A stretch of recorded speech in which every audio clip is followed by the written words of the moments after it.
Blazers, jumpers, socks, gym kit, it all adds up when it comes to buying school uniforms. And new research out today from the Children's Society reveals that parents and guardians of secondary school children are spending around £422 per year on uniform and around £287 in primary school. So has it all got a bit too expensive? Do kids even need uniforms these days?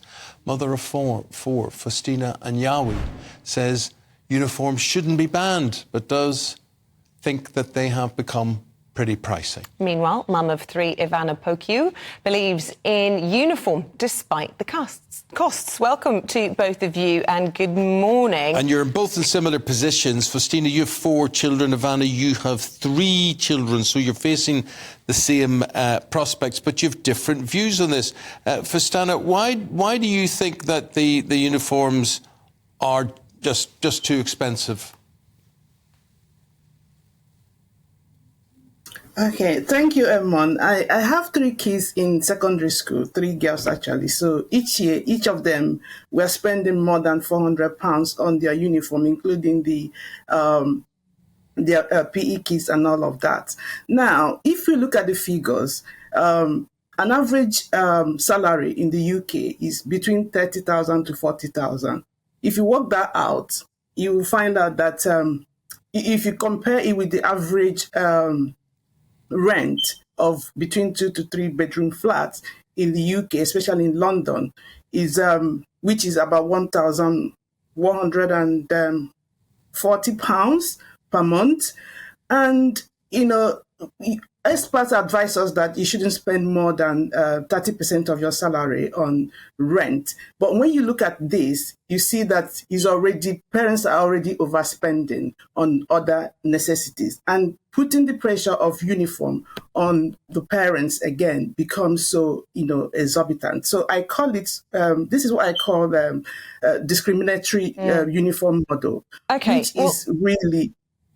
Let's bring in Ivana then. I mean, do you think that that's fair, that it's a discriminatory model? Or do you think actually there's a possibility that if there weren't uniforms, parents would be persuaded into spending even more on clothes, their kids wanting to wear designer, high-top Nikes or whatever it was, different pair every day to school?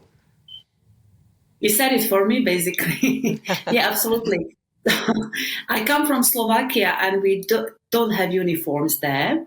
So I grew up not wearing a uniform. So I know how much tension and competition and comparing and feelings of not being adequate this can cause when you don't come from a wealthy family and you don't have these branded clothes. So yeah, like you said, we might end up spending even more if uniforms are banned. So, Ivana, the alternative to uniforms could actually be more expensive. So, it's the devil you love or whatever. Better the devil you know. Yeah, it's better than whatever.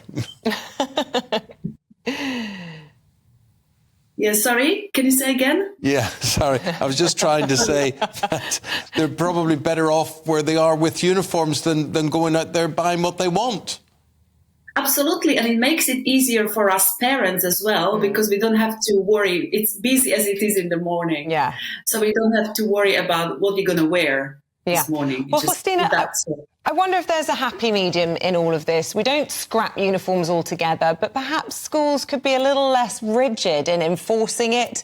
If blazers are a bit scruffy or old, or indeed if some tutors don't have them. Yeah, if you can get them cheaply from a supermarket, great. It's good as an equaliser, but it shouldn't be, at huge expense.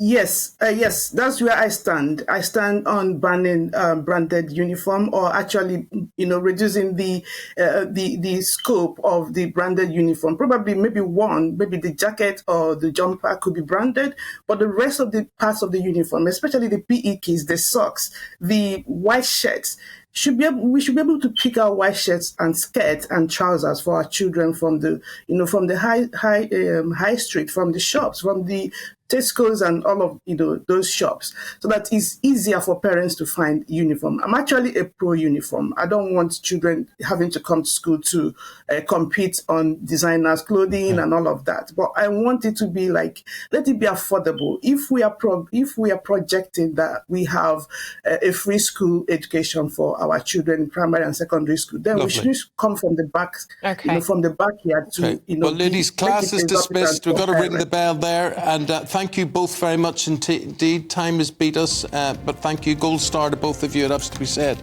In my day, we were concerned with the size of the knot in our tie. Yeah, the length of the skirt, dare I say. The length of your collar as well. How baggy your jumper was. Yeah. Anyway, that's it from us for this morning. We'll be back bright and early from 6. Up next, though, it's...